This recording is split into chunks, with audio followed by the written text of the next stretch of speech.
Hi guys, welcome to another video. As you can see, we are on the PTB, and I don't think this guy needs any introduction, or should I say girl, since I believe they're all female. We're in as a Xenomorph, of course. So we've got all their perks equipped. Let's see what we can actually do with them. I think... oh, never mind, we're running straight into a Survivor. We can kind of ignore that flame turret for now. I kind of want to get his power up, which I believe we'd need to go into the tunnels to get. We may actually just do that here if we don't get them now. Yeah, you know what? Let's just leave them because I want to go in the tunnel. So that's what the orb is for. We can break these with melee attacks, as you can see. And this is awesome. So these are all coming out at certain points of the map. If you push control, it gives you a waypoint so you know how to get to them, just in case you get lost in your own tunnels. And the good part is we come out with our power ready, which is why my tail is out like that. And now we have a tail attack, which does get removed with those flame turrets, but we did hit that quick enough that it didn't actually remove it. And this has quite some range, but not as much range as it looks like it's got, as well as we might actually find out here, because we're going to test it. Right, I'm pretty sure they didn't crouch. I'm pretty sure I just missed. I should mention this is absolutely my very first game, so I'm yet to use this, so expect a lot of whiffs.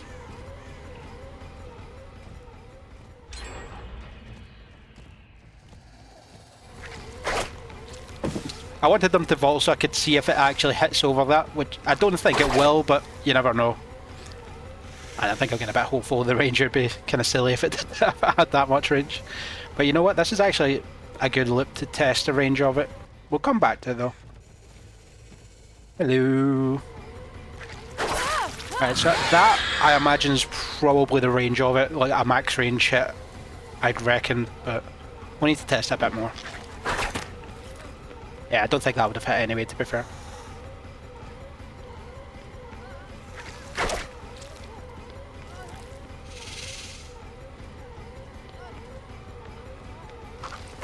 Yeah, I don't think we're hitting those.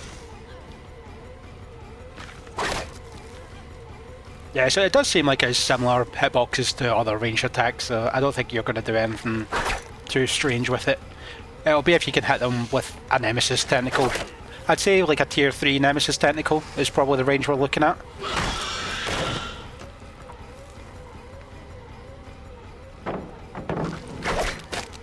Yeah, well, I don't know, maybe a bit shorter than Nemesis tier 3, because I imagine tier 3 might have just connected there.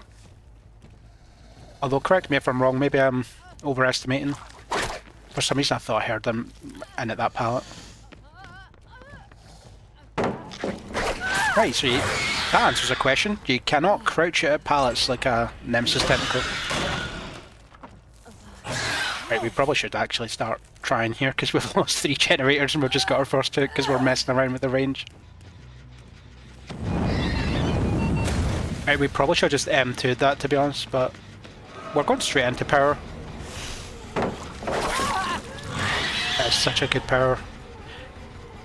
You do need to, the flame turrets are really important. If you're a survivor, you do need to be hanging around them, otherwise he's got this indefinitely, and it's a really strong tool. Kind of thought they were going to body block, but they just didn't bother.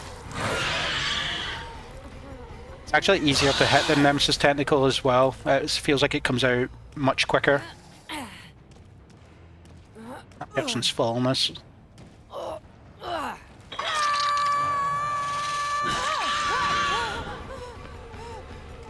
Drop it.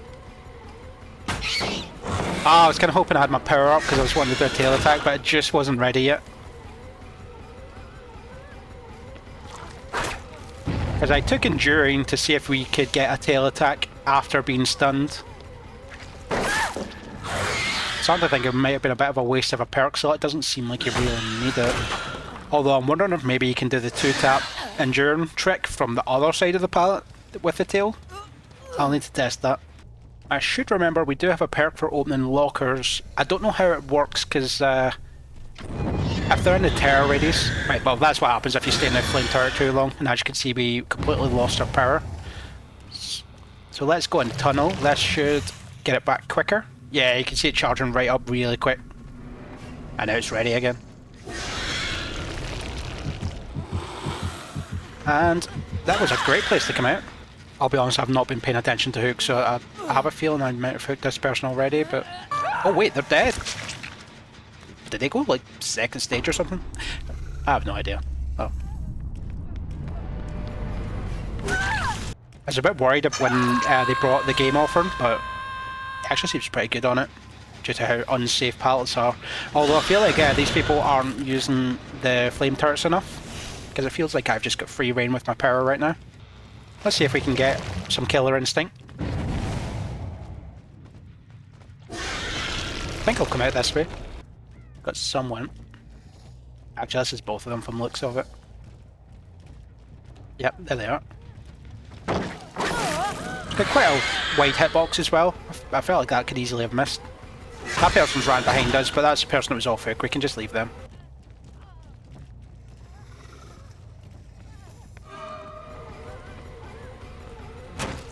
Yeah, he's really strong in chase if he's in his power. You really need...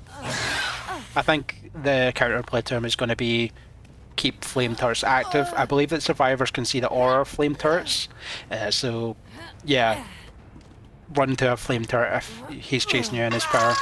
You can tell he's in his power when he's on all fours, essentially, on the survivor end. It does feel like the flame turrets don't really hinder us enough. Let's use our locker perk.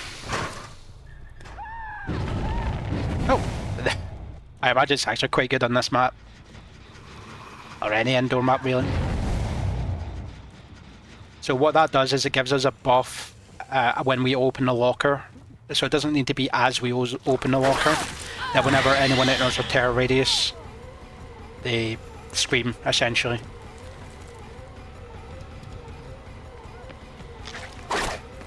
I was trying to see if you can like turn mid-cast. Doesn't seem like you can. Like even there, we just walked up an M1 the flame turret. It really doesn't feel like those take you out of your power quick enough. I completely ran the wrong way there.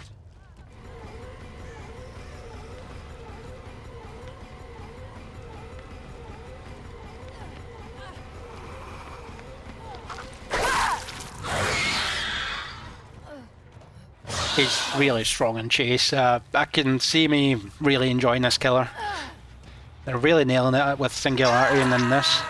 At least with my first impressions. That's her power back already.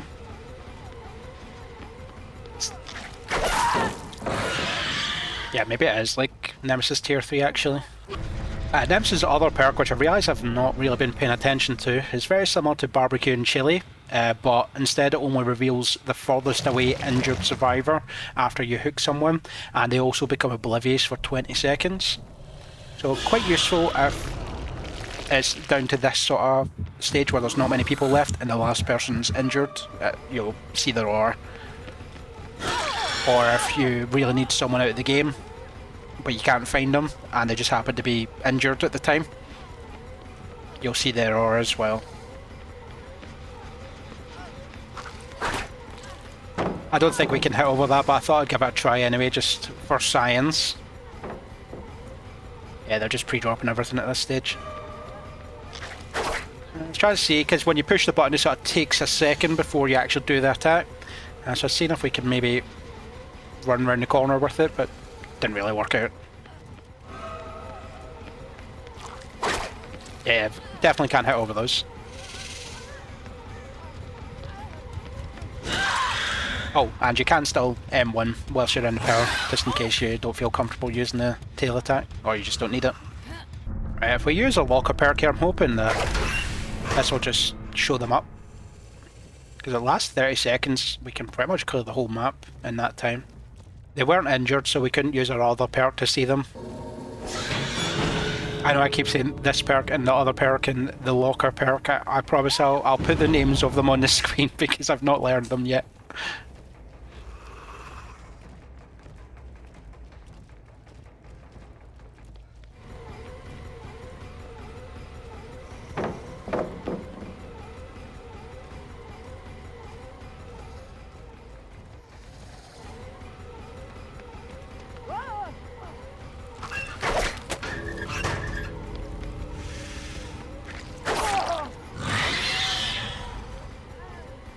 just seems really difficult to beat him in chase with this attack.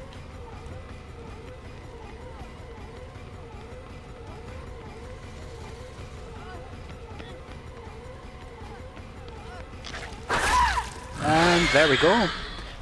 It's a PTB, so we're just going to let this person go, but that is a Xenomorph. So we didn't have any add-ons or a Mori or anything like that in this one. But yeah, we're going to be jumping into a Survivor game next just to see what it's like to be on the other end of it. Anyway, let's move on to the next one. Right, so we are in a Survivor now. And they have added Ellen Ripley, although they couldn't get the likeness from the looks of it, but it's close enough. She looks pretty cool. And we are using all of her perks too. Oh, there is immediate use at the flame turret. He was in his power, and you can see that he's no longer in it.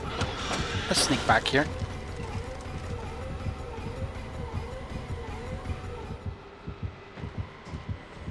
Oh, we actually get that over the wall.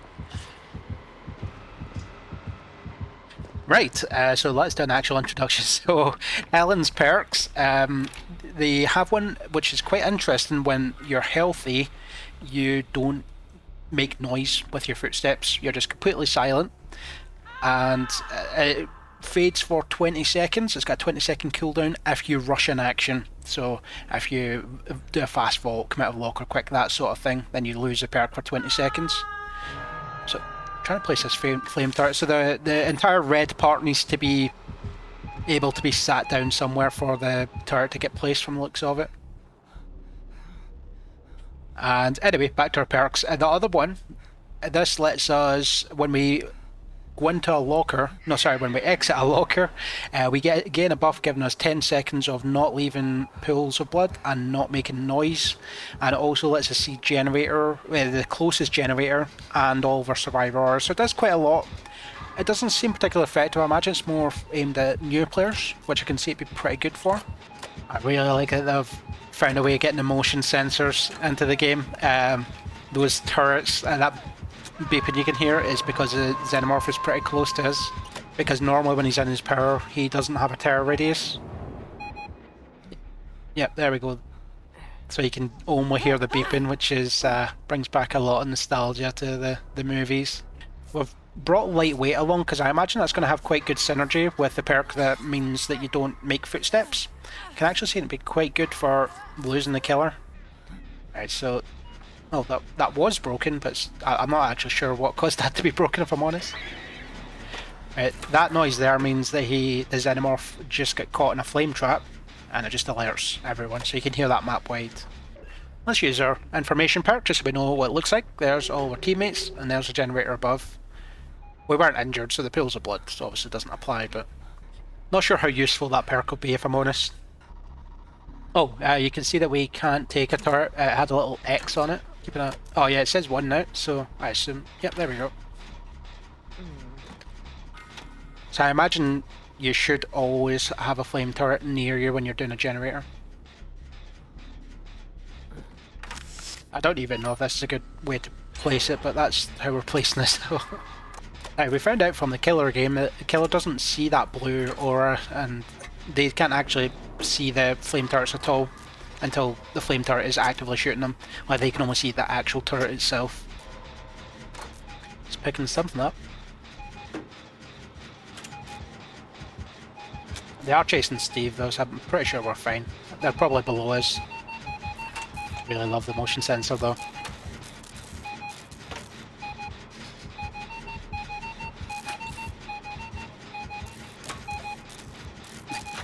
Does exactly what it did in the movie and just makes you anxious, even though it is giving us good information. I love it. Okay, now I'm getting nervous because there was no terror radius, but it's going crazy.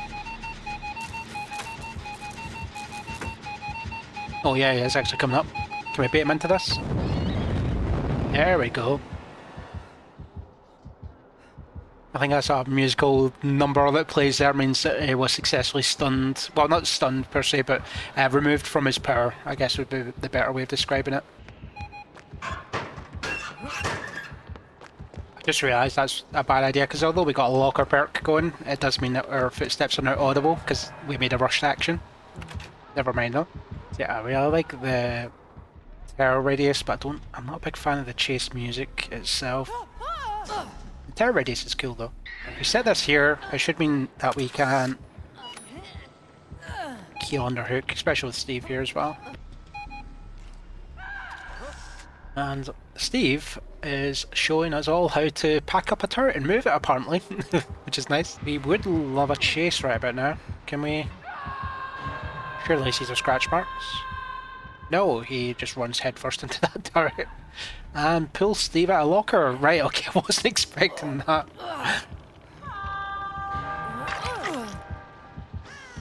Right, they randomly stood still for a second there, so we'll just take the hit for them.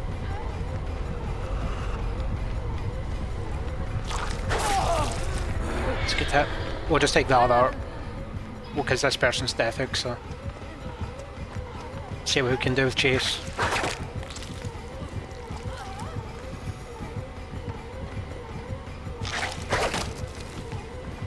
We just get that down now is probably better, maybe.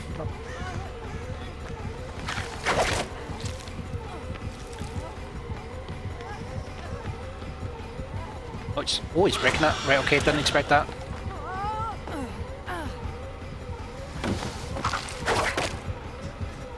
Right, I'm not sure if you can crouch or not, because when I played the game as Killer, we did actually hit someone right behind the pallet, but... Oh, he's left us. Right, okay. I don't think they bought it. Oh. Oh, right, okay. Right, we can't do anything to help this person, unfortunately. Thank you for your sacrifice. And out we go. So, yeah, not as much chase as I was hoping for, but we did get a good look at the flame turrets affecting them. And, yeah, a decent value at the perks. Yeah, that is Ellen. So, yeah, if you made it this far in the video, I'll probably be doing a few more, at least one more video, maybe showcasing a build, most likely a Survivor one, since it is a Survivor channel, and hopefully we'll have a nice build using one or more of Ellen's perks. Anyway, thanks for watching, like and subscribe if you want to see more from me, and we'll see you in the next one.